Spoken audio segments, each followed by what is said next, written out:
ఆంధ్రప్రదేశ్ శాసనసభ ఎన్నికలు ఇంకొక 4 రోజుల్లో జరగబోతున్నాయి. ఈరోజు 9వ తారీఖు అయితే 13వ తారీఖు ఎన్నికలు జరగబోతున్నాయి. అంటే కరెక్ట్‌గా 4 రోజుల టైం ఉంది. అంటే ఎన్నికల రోజు కనుక తీసేస్తే ఇంకా 3 రోజుల టైం ఉంది. రాజకీయ పార్టీలన్నీ యాజ్ యూజువల్‌గా వాళ్ళ రిసోర్సెస్‌ని, వాళ్ళ శక్తి సామర్థ్యాలని అన్నిటినీ పడంగా పెట్టి ఎన్నికల్లో గెలవడం కోసం పోరాడుతున్నారు. అది సహజం కూడా. కానీ ఇక్కడ రాజకీయ పార్టీల కంటే ఈ ఎన్నికలు చాలా ప్రాముఖ్యమైనవి ఎవరికరా అంటే ప్రజలకి. అసలు ఒక తెలుగు జాతి అస్తిత్వం ఉండాలా?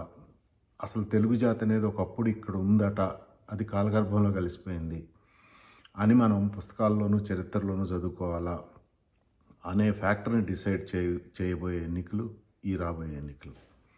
ఎందుకంటే ఇక్కడ ఒక చిన్న ఉదాహరణ చెప్పుకోవాలి. లల్లూ ప్రసాద్ యాదవ్ బీహార్ ముఖ్యమంత్రిగా ఉన్నప్పుడు ఒక జోక్ చెప్పేవాళ్ళు. అదేంటంటే, ఒకసారి ఆయన బీహార్ ముఖ్యమంత్రిగా ఉన్నప్పుడు జపాన్ వాళ్ళు వచ్చి ఆయన అడిగారట. ఏంటంటే, అయ్యా, అరాచకానికి బీహార్ పెట్టింది పేరు, ప్రపంచంలోనే అరాచకం అంటే ఫస్ట్ గుర్తొచ్చేది బీహారు. అలాంటి బీహార్ని మాకు 1 సంవత్సరం ఇవ్వండి, మేము మీ బీహార్ని జపాన్లా చేస్తాము అని చెప్పారంట. చెప్తే అప్పుడు లల్లూ ప్రసాద్ యాదవ్ అన్నాడంట, మీకు మా బీహార్ని కనుక మీకు ఇచ్చేటట్టయితే మీరు సంవత్సరం తర్వాత జపాన్ చేస్తానంటున్నారు, మీ జపాన్ నాకు 1 వారం ఇవ్వండి, నేను బీహార్ చేస్తాను అన్నాడంట. ఇది జోక్ కింద చెప్పేవాళ్ళు అప్పటి రోజుల్లో. కానీ ఇప్పుడు ఆంధ్రప్రదేశ్ అనగానే ఒకప్పుడు ఉమ్మడి ఆంధ్ర రాష్ట్రంలో కానివ్వండి, ఆంధ్రప్రదేశ్ అంటే అరాచకం అంటే కడప అంటే అరాచకం. అది కడపలో ఉన్నోళ్ళంతా అరాచకవాదులని కాదు ఇక్కడ అర్థం. దాంట్లో చాలా గొప్ప అది దేవుని గడప అంటారు అసలు కడప అనేదాన్ని. అన్నమయ్య లాంటి మహాభక్తుడు మహామహులు పుట్టిన ప్లేస్ అది. కానీ ఒక దౌర్భాగ్యమైన కుటుంబం నుంచి ఈరోజు కడప అంటే అరాచకం అనే పేరు స్థిరపడిపోయింది. అది కంటిన్యూ అవుతా కూడా వచ్చింది. దానికి చాలా కారణాలు ఉన్నాయి, అన్ని తర్వాత మాట్లాడుకుందాం. కానీ ఈ కడప నుంచి వచ్చిన ఒక బందిపోటు ముఠ, వీళ్ళని ఏమంటాం మనం, ఈ మధ్యకాలంలో ఒక మూవీ వచ్చింది కదా, కన్నడ సినిమా, అలాంటి ఒక ఏమంటారు దాన్ని, నేను మర్చిపోయాను సినిమా పేరు. ఆ సినిమాలో లాగా దండుపాళ్యం కేవలం ఆ దండుపాళ్యం బ్యాచ్ అంతా మన ఆంధ్ర రాష్ట్రం మీద పడి ఎలా పీకు తింటున్నారో మీకు తెలుసు. ఇక్కడ రాజకీయంగా అసలు ప్రజాస్వామ్యం అనే పదమే వాళ్ళకి నచ్చంది. ప్రజాస్వామ్యానికి మూలస్తంభం, ప్రజాస్వామ్యానికి అర్థం ఏంట్రా అంటే, ప్రజాస్వామ్యంలో భావ ప్రకటన స్వేచ్ఛ అనేది ఫస్ట్ మోస్ట్ ఇంపార్టెంట్ ఆస్పెక్ట్. దాన్ని చంపేశారు.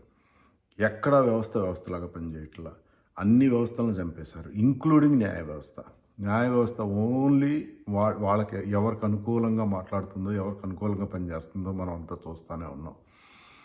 ఒక స్వతంత్ర ప్రతిపత్తి కలిగిన ఒక న్యాయ వ్యవస్థ కానీ, లేకపోతే కార్యనిర్వాహక వ్యవస్థ అంటే ఒక పోలీస్ కానీ, లేకపోతే ఒక రెవెన్యూ వాళ్ళు కానీ, లేకపోతే ఒక ఐఏఎస్ ఆఫీసర్స్, ఐపీఎస్ ఆఫీసర్స్, ఏ ఒక్కళ్ళు స్వేచ్ఛగా పనిచేసే పరిస్థితి ఈరోజు అక్కడ లేదు. అరాచకానికి పరాకాష్ట ఎక్కడరా అంటే ఈరోజు ఒకప్పుడు బీహార్ అనేవాళ్ళు, ఇవాళ ఆంధ్రప్రదేశ్. యోగి వచ్చిన తర్వాత ఈవెన్ ఉత్తరప్రదేశ్ కూడా మారిపోయింది. కానీ ఈరోజు దారుణమైన అరాచకం, దారుణమైన వంచన, దారుణమైన అబద్ధాలు, ఇవన్నీ సమాహారం అంటే అది ఆంధ్రప్రదేశ్. 5 సంవత్సరాల పరిపాలన చూసిన తర్వాత, వైసీపీ పరిపాలన చూసిన తర్వాత, ఇంకా కొంతమంది వైసీపీ సపోర్టర్స్ ఇంకా దాన్ని స్టిల్ బ్లైండ్ ఫోల్డ్ సపోర్ట్ చేస్తున్నారంటే దానికి ప్రధాన కారణం ఒకటే, వాళ్ళకి కులపిచ్చ, మతపిచ్చ పూర్తి స్థాయిలో నెతికెక్కిన వాళ్ళు. ఇవాళ 2 వర్గాలండి హానెస్ట్గా చెప్పుకోవాలంటే. ఒకటి, ఈ రాష్ట్రం బాగుండాలి, ఈ రాష్ట్రం హితం కోసం మాత్రమే మేము పనిచేస్తాము, మా శక్తియుక్తులు లేకపోతే మేము ఏదైనా చేయగలిగితే, నాలాంటి వాళ్ళు మాట్లాడగలిగిన వాళ్ళు, లేకపోతే ఇంకొకళ్ళు ఏ రకమైన సహకారాలు చేయగలిగిన వాళ్ళు, ఈ రాష్ట్రం బాగుండాలని కోరుకునే వాళ్ళంతా ఒకవైపు, కేవలం కులతత్వవాదులు, మతత్వవాదులు ఇంకొక వైపు. జగన్మోహన్ రెడ్డి వైపు ఈరోజు ఎవరన్నా ఉన్నారు అంటే కేవలం వీళ్ళిద్దరే, కులతత్వవాది లేకపోతే వాడు మతత్వవాది. ఇందులో అనుమానం ఏం లేదు. అతను చేసిన ఒక్క మంచి లేదు. లేకపోగా వాళ్ళకి పింఛను వీళ్ళకి పింఛను అని చెప్పి ప్రజల్ని బాగున్న ప్రజల్ని అంటే పావర్టీ నుంచి వాళ్ళకి హ్యాండ్ హోల్డ్ ఇచ్చి పైకి తీసుకురావాల్సిన ఒక ప్రభుత్వం వాళ్ళకి ఉపాధి చంపేసి వాళ్ళు ప్రభుత్వం మీద ఆధారపడి వాళ్ళని ఎందుకు పనికిరాని ఒక దద్దమ్మలుగా తీర్చిదిద్దే భయంకరమైన కుట్ర జరుగుతుంది. మళ్ళా గనక ఈ దౌర్భాగ్యపు గవర్నమెంట్ గనక వచ్చేటట్లయితే ఆంధ్రప్రదేశ్లో ఇంకా మరి మర్చిపోవచ్చు, అది చరిత్ర పుటలకు వెళ్ళిపోద్ది ఆంధ్రప్రదేశ్. అప్పుడు ఈ పాలెగాడు చెప్పినట్టు ఎవ్వరూ ఉండరు. రెండే వర్గాలు ఉంటాయి. ఒకటి పాలెగాడు వర్గం, రెండు ఆ పేరుని అనేవాడు ఒకటి చెప్పాడు కదా, ఈ పాలెగాడికి నేను జీతగాడినని. అలా స్వయంగా నేనే మీకు జీతగాడినయ్యా, మీ కాళ్ళ దగ్గర బతుకుతాను, మీ బాంఛన్ అనగలిగినవాడు అక్కడ బతుకుతాడు. అంతే తప్ప అక్కడ ఇంకొక వ్యవస్థ ఉండదు. ఇప్పుడు ల్యాండ్ టైటిలింగ్ యాక్ట్ అంటున్నారు, ఇక పొలాలు ఉండవు, ఇళ్ళు ఉండవు, ఇంట్లో ఆడవాళ్ళు ఉండరు, ఎవరు ఉండరు. ఇది ఎంత దారుణమైన అరాచకాలు జరగాలో అంత దారుణమైన అరాచకాలు అక్కడ జరగబోతాయి. సరే, అలా జరగకూడదు. డెఫినెట్గా మనం ఒక జాతిగా నిలబడాలి. తప్పు చేశాము, 16 నెలలు జైల్లో ఉండొచ్చినోడు మాటలు నమ్మి, అబద్ధాలన్నింటినీ నమ్మి, సొంత బాబాయిని చంపి చంద్రబాబు చంపాడంటే నమ్మారు.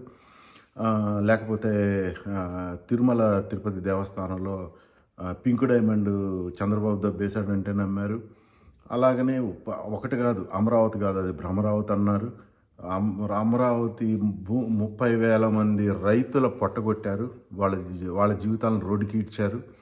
అప్పటికి కూడా మంట చల్లారక 3 పంటలు పండే పచ్చని పొలాన్ని, దాన్ని అమరావతిని కమరావతి అన్నారు. దాని తర్వాత దాన్ని శ్మశానం అన్నారు, ఎడారి అన్నారు. వచ్చినప్పుడు అర్థం కాలేదు, ఏంటిది మా ప్రాంతం 3 పంటలు పండే పచ్చని ప్రాంతం కదా ఇలా అంటున్నారు ఏంటంటే, ఇప్పుడు దాన్ని అలాగనే తయారు చేశారు. అంటే ఈ దండుపాళ్యం బ్యాచ్ మనకు పాకిస్తాన్ నుంచి మిడతల దండ ఒకటి వస్తుంది, అది పంజాబ్లో ఉన్న పచ్చని పంట పొలాలన్నింటినీ తినేస్తుంది. అది మనం చదువుకుంటూ ఉంటాం న్యూస్. అలా ఈ కడప నుంచి వచ్చిన ఈ దండుపాళ్యం బ్యాచ్ ఈ రోజున రాష్ట్రాన్ని మొత్తాన్ని సర్వనాశనం చేసి వదిలిపెట్టారు. వీళ్ళ పీడ శాశ్వతంగా మనందరికీ విరగడాయి. మనం ఒక జాతిగా తలెత్తుకొని నిలబడాలి అంటే ఈ 13వ తారీఖు అందరికీ కీలకమైంది. ఈ రాష్ట్రం బాగుండాలి, ఈ రాష్ట్రం నేను పుట్టిన ఈ ప్లేస్ కానీ, నేను పుట్టిన ఈ ప్రాంతం కానీ అందరిలో సమున్నతంగా తలెత్తుకొని నిలబడాలి అంటే మనం చేయగలిగిన ఒకే ఒక్కటి ఏంట్రా అంటే, తప్పనిసరిగా అందరూ వెళ్ళండి, ఓటేయండి.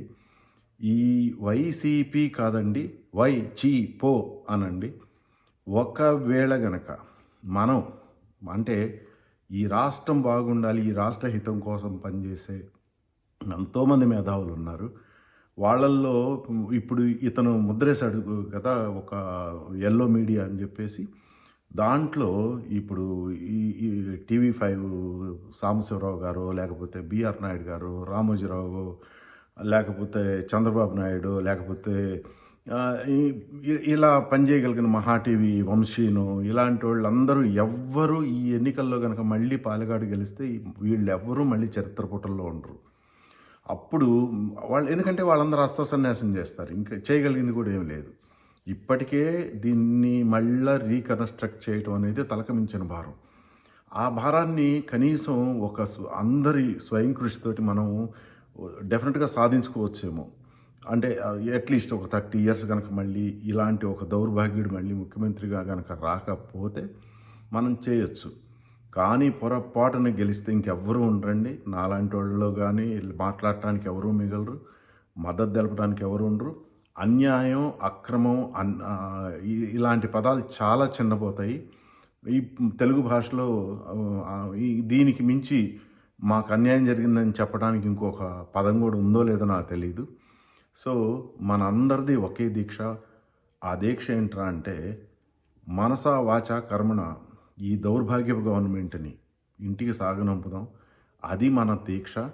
ఒకవేళ పొరపాటున మళ్ళీ ఏ పథకాలకో, లేకపోతే మాకిచ్చే ఏది ముష్టేస్తున్నాడు కదా ఇప్పుడు, బీటెక్ చదువుకున్నవాడికి 5,000 రూపాయలు జాబ్ ఇచ్చాడు కదా, అలానే కనుక దేనికన్నా లొంగిపోయి మన వ్యక్తిత్వాన్ని కనుక మనం తాకట్టు పెడితే, మీరు మాత్రం ఒక్కటి గుర్తుంచుకోండి, పర్టికులర్గా యువతరం, ఇది మీ భవిష్యత్తుకు సంబంధించింది.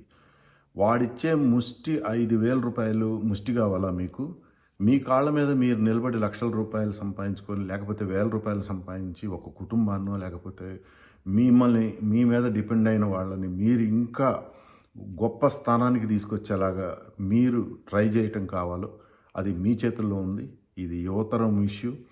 సో యువతరం డెఫినెట్గా మీరు ముందుకు రండి. మీరు కనుక కళ్ళు తెరవకపోతే మీ భవిష్యత్తు అంధకారం అయిపోద్ది. మీరు శాశ్వతంగా ఆ చీకట్లోనే సమాధి అయిపోతారు. ఒకవేళ పొరపాటున కనుక మళ్ళీ ఇదే దౌర్భాగ్యపు గవర్నమెంట్ కనుక మళ్ళీ గెలిచి మళ్ళీ అధికారానికి వచ్చేటట్లయితే ఇంక దాని మాటలే ఉండవు. ఒకవేళ మీరు వేరే రాష్ట్రానికి వెళ్తే మాత్రం మేము ఆంధ్రులు అని చెప్పబాకండి. పొరపాటును కనుక మేము ఆంధ్రులు అని మీరు చెప్తే వాళ్ళు అనే మాట ఏంటో తెలుసా? ఇదిగో నా వీడియో తర్వాత వస్తుంది చూడండి. ఓకే, మీరందరూ విచక్షణతో వివేకంతో ఓటేయండి. ఈ పాలగాడిని ఇంటికి పంపండి. మన రాష్ట్రాన్ని మళ్ళీ సమున్నతంగా తలెత్తుకునేలాగా చేయండి. జై హింద్, జై ఆంధ్ర. నీకేమన్నా సిగ్గున్నదారా కొంచెమన్నా? కడుపుకు అన్నం తింటానావా, పిండి తింటానావారా నువ్వు?